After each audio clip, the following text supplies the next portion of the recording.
G'day, I'm Warwick Schiller, and today I want to talk to you a bit about teaching horses to steer. This is that 3-year-old warm blood stallion you've probably seen some clips of along the way. Today's his third ride, and today I'm going to start teaching him to steer. I have not steered him at all in the first 2 rides. All I've wanted him to do was go forward, so I've got on and had him go forward. I have reached down and bend him around to get him stopped, but basically I haven't really been trying to worry about his direction. So I'm not even going to start steering him yet. I'm going to start out just having him go forward here today.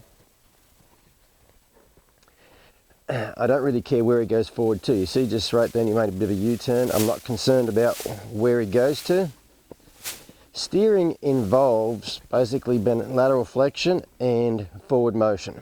Okay, I can do the lateral flexion standing still, and it's not too bad. I want to make sure I've got good forward motion before I worry about trying to steer him. He's probably a little bit better today than he has been. The first couple of rides he would kind of get in one spot and just kind of circle around. Excuse me. And I haven't been terribly worried about it because I would have had to been trying to, I would have had to try to steer him to get him out of that. It looks like he's figured out on his own how to not be stuck in those little circles. So if all my go forward cues have been good on the ground, right now I should be able to cluck twice to him and he should just trot off like that. So it's very important. Oh, I'm going to have a little bit of a canter.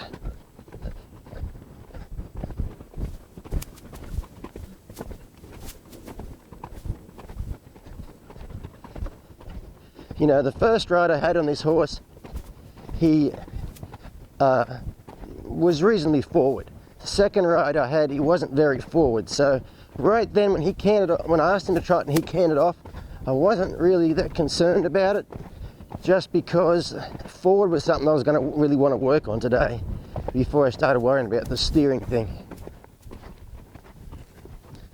Yeah, he's done having his bit of a canter now anyway. So I want to wait till he comes back to a walk here in a minute before I start trying to steer him. Because like with everything, we do things always at a slower speed before we do it at a higher speed. So now he's walking. So all I'm just going to do right here, see how he keeps going around to the left here. So I'm going to use that to help me. So when he starts coming around here to the left, I know he's going to keep going left here in a minute. So I'm just going to pick up on this rein like this and just wait. And then when he makes that turn right there, I'll just let go.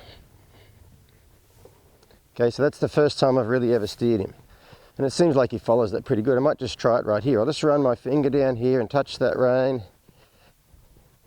And there you go, he just steps over there. So, that's the first time he's been steered. But because he's got really good lateral flexion, excuse me, on the ground, and he's got good forward motion, he should be able to steer well. So I'll just try it on this side right here. I'm just going to run my hand down there, touch that. There we go. So, if your forward motion's good and your lateral flexion's good, when you go to steer him, this is his first time steering, and I should be able to steer him with one finger. If I just stick that finger down there, there we go. He just steers like that. How they go around when you're working them on the ground too, if they follow the feel of that lead rope, they should, when they're going around you, if they're not pulling on that lead rope, if that lead rope stays slack when you're working them, then they know how to follow that feel. So basically, if you're doing a circle and you want to make that circle small, and you just pick up on that lead rope and that circle gets smaller, that's exactly the same thing. Is just touching that rein right there and having him follow that feel. If he was going around in a circle right now, if I was lunging him and I picked up, there we go, I picked up on that rope, he should be able to follow that feel. So right now, I'm only steering him when he has nothing on his mind, meaning right now he's not trying to go anywhere in particular. I'll just pick up here and he goes over there. If he was trying to duck around to the left, I wouldn't be trying to steer him to the right. I wouldn't be trying to change his mind about where he's going. First, I want to teach him how to steer before I use that steering for something. Does everybody understand what I'm talking about there? You know, I don't just get on a horse and start steering them.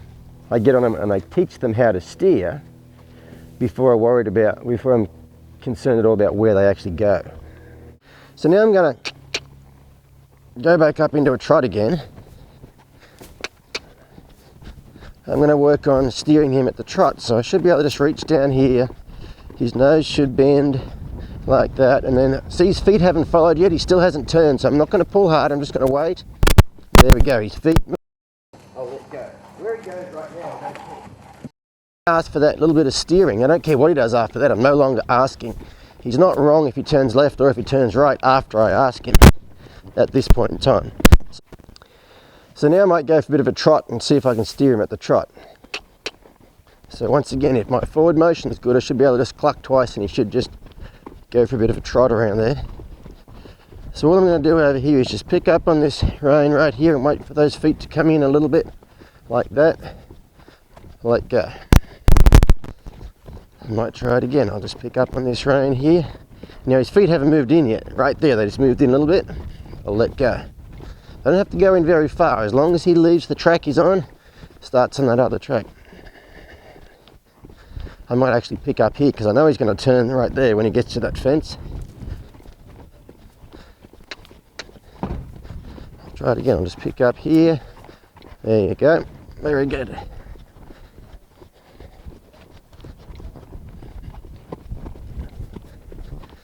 I'll just reach down and touch that again. Very good. Like I said a little while ago, I'm not really worried about where he goes to at this point in time. I'm just asking for one step in the direction I want. I'm not actually steering him, I'm teaching him how to steer. So I pick up on this rein here and wait for him to give me the right answer. See, right there he's not giving me the right answer. He's still not giving me the right answer. He's still not. And right there he just took one step in off that fence. I'll try it again here. Touch that. There you go, that's the right answer. Very good. So that's how I would start working on, you know, the steering at the walk and the trot.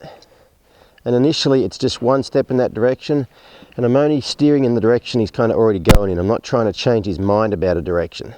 I only steer him when he's not trying to go somewhere else or he's already going that way.